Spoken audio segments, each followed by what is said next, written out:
తర్వాత germination process ఆగిపోతుంది, పాలు పోసుకునే పరిస్థితి ఉండదు సుంకు విరిగిపోతే. సో సుంకు విరిగిపోయిందా లేదా అని చూడాలి, పొలంలోకి వచ్చి దిగి చూడాలి ఎన్యూమరేషన్ చేసేవాడు. ఇది చూడకుండా, ఇది చెయ్యకుండా ఎన్యూమరేషన్ అయిపోయిందని అంటారు.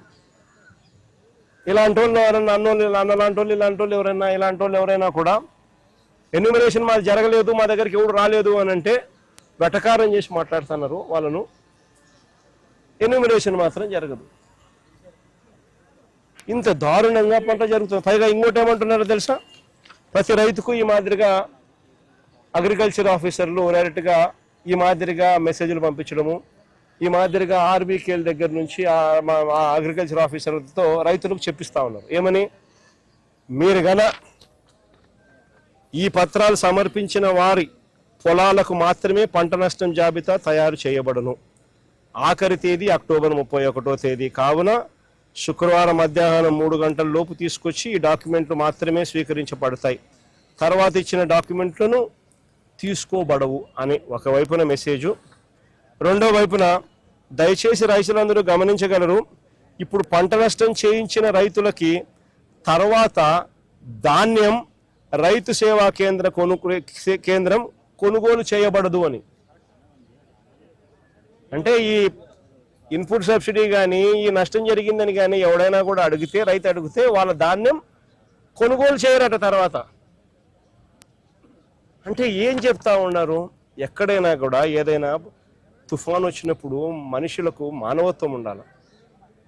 మానవత్వం అనేది ప్రభుత్వం ప్రదర్శించి తుఫాన్ వచ్చినప్పుడు ఇంకోటి వచ్చినప్పుడు వాళ్ళకి ఇన్పుట్ సబ్సిడీ వచ్చేట్టుగా చేయాలి, వాళ్ళకి ఇన్సూరెన్స్ వచ్చేట్టుగా చేయాలి.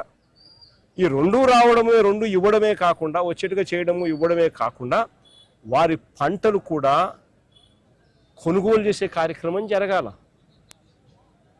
అలాంటిది అది ఇస్తే ఇదేమో, ఇది ఇస్తే అదేమో అని చెప్పి, అది మీరు కానీ అప్లికేషన్ పెడితే పంటలు మేము కొనుగోలు చేయము అని చెప్పి రైతులను బ్లాక్మెయిల్ చేస్తూ ఉన్నారు, రైతులను థ్రెటన్ చేస్తూ ఉన్నారు అని అంటే, రైతులను బెదిరిస్తూ ఉన్నారు అని అంటే నిజంగా ఎంత నిర్దాక్షిణ్యమైన ప్రభుత్వము, ఎంత నిర్దయ ప్రభుత్వం ఇది అని చెప్పడానికి ఇంతకన్నా వేరే నిదర్శనం కావాలని అడుగుతా ఉన్నా. ఆశ్చర్యం కలిగించే విషయాలు.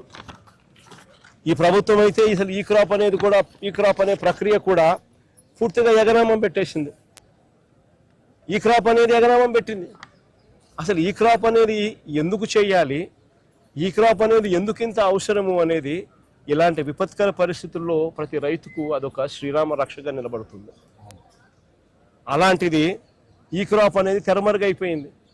పంట పొలంలో రైతన్నను నిలబెట్టించి, పంట పొలంలో ఆ రైతన్నను జియో ట్యాగింగ్ చేసి, ఆయన ఫోటోగ్రాఫ్ తీసి దాన్ని ఈ క్రాప్ అనే పరిస్థితి గతంలో ఉంటే, ఈరోజు ఈ క్రాప్ నిర్వచనం మార్చినారు.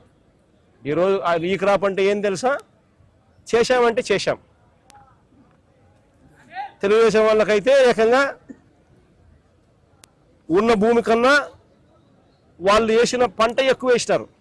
ఇది బాపట్లలో ఒక చిన్న ఎగ్జాంపుల్. పర్చూరులో 112%, పంగళూరులో 114%, బల్లికరువులో 115%. బాపట్ల జిల్లాలో చిన్న ఎగ్జాంపుల్ చెప్తా ఉన్నా. వేటపాలెంలో 117%, చీరాలలో 122%, చిన్నగంజాంలో 128%. అంటే